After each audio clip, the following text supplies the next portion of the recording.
Hi, it's Dr. Kelly McMichael, and we are in our last few weeks of class.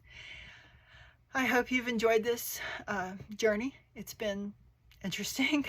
Some of this history you might have lived through, some of it you know from your parents, but certainly in the next week, we'll be getting into history that is more like journalism than history because it's from current times.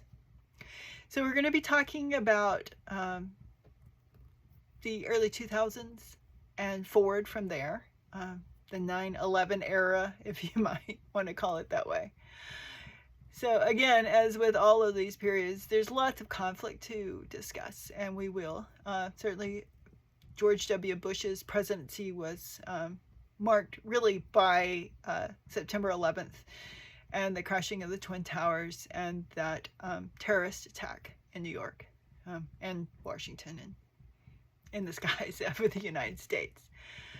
President Bush's first term began in the wake of the deadliest terrorist attack on American soil, and the nation was thrust into global conflict against Al Qaeda, which led to a war in Afghanistan. Simultaneously, Bush's administration claimed that Saddam Hussein's Iraq was developing weapons of mass destruction, prompting the invasion of Iraq in 2003. The conflict resulted in casualties and the capture of individuals who faced imprisonment and interrogation. President Bush declared mission accomplished soon after the invasion began, but the situation in Iraq proved far more complex.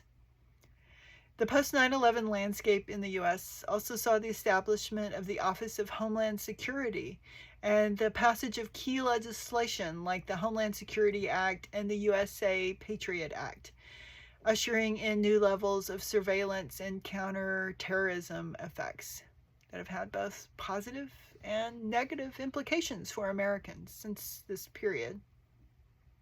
So let's get into it. Let's look at the consequences of Bush's presidency, the things that changed in the U.S. as a result.